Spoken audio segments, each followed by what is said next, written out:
स्वागत है आपका दस्तक मीडिया पर। अगर आप बाबा नीम करोली के बारे में और ज़्यादा जानकारी चाहते हैं तो आप बिल्कुल सही जगह हैं। हम आपको बाबा नीम करोली से संबंधित जानकारी वीडियो, ऑडियो, वेबसाइट और पुस्तकों के माध्यम से उपलब्ध कराते हैं। मित्रों नमस्कार, आप देख रहे हैं धर्मदर्श पत्रिका का यूट्यूब चैनल दस्तक मीडिया। मैं विनोद शुक्ल आपको सुना रहा हूँ बाबा नीम करोली की अद्भुत गाथाएँ।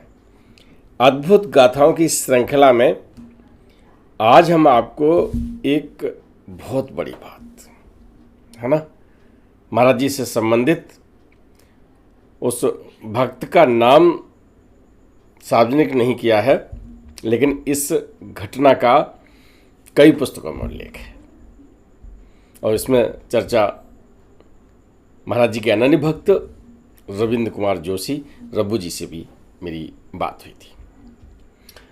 हुआ क्या था, महाराज जी कैची धाम में विराजमान थे और भक्त आते हैं, अपनी बात रखते हैं, अपनी समस्याएं बताते हैं, समाधान पाते हैं।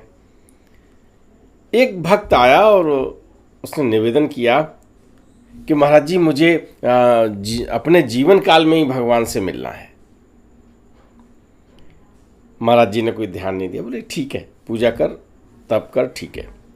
बोला नहीं, हमको भगवान से मिलना है, आप हमें तरीका बता दो। महाराज जी ने कहा कि जा प्रसाद ले। प्रसाद लेने चला गया, फिर लौट के आया, बोला महाराज हमको भगवान से मिलने का तरीका बता दो।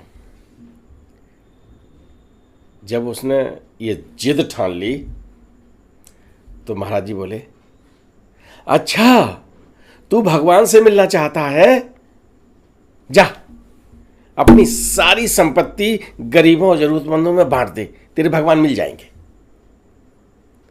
जैसे ही महाराज जी ने ये कहा, भक्त उठा और चला गया। आपसे कोई कहे कि भैया सारी कुछ संपत्ति बांट दो, जो कुछ भी है, एक एक पैसा दे दो किसी को और भगवान मिल जाएंगे, क्या करेंगे? मन में आया ना, ऐसा नहीं करना चाहिए ना। पता नहीं मिले न मिले, हम भी अपने घर की सारी व्यवस्थाएं बिगाड़ लें हैं। सच में जैसा महाराज जी ने कहा था और वैसा ही वो भक्त कर बैठता तो दुनिया पलट जाती। क्योंकि महाराज जी ने जिस वेग में कहा, अगर वो सारी संपत्ति दान कर देता, बिल्कुल आ जाता फक्कड़पन पर, तो भगवान मिलते उसी जीवन काल में। फिर क्या होता, सांसारिक प्रक्रियाएं कैसे चलती, कुछ पता नहीं था। तो भगवान का रास्ता, भगवान से मिलने की बात मैंने आपको वैसे बताई। भगवान से मिलने के लिए महाराज जी हमेशा कहा करते थे कि राम राम जपिएगा। तो कभी ऐसी जिद मत करिएगा, है ना। लेकिन अगर जिद में किसी संत ने, किसी पुरुष ने, किसी देवता ने ऐसा कह दिया है तो कर नहीं पाते हैं आदमी, है ना।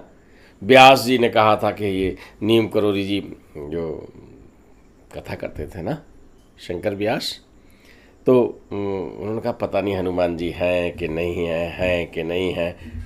तो उन्होंने फिर हनुमान जी के रूप में दर्शन दिए थे और फिर वो उसको सहन नहीं कर पाए थे। रात की मैंने घटना सुनाई थी आगे।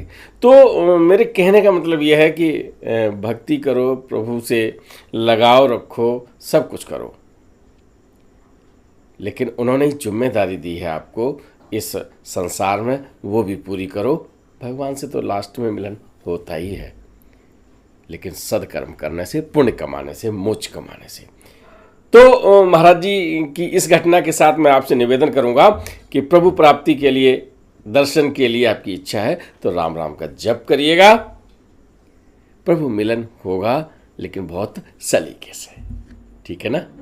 राम राम। वीडियो पसंद आए तो लाइक कीजिए, शेयर कीजिए, सब्सक्राइब बटन पर क्लिक करके चैनल को सब्सक्राइब करें और बेल आइकन दबाना बिल्कुल ना भूलें, ताकि हमारे अपडेट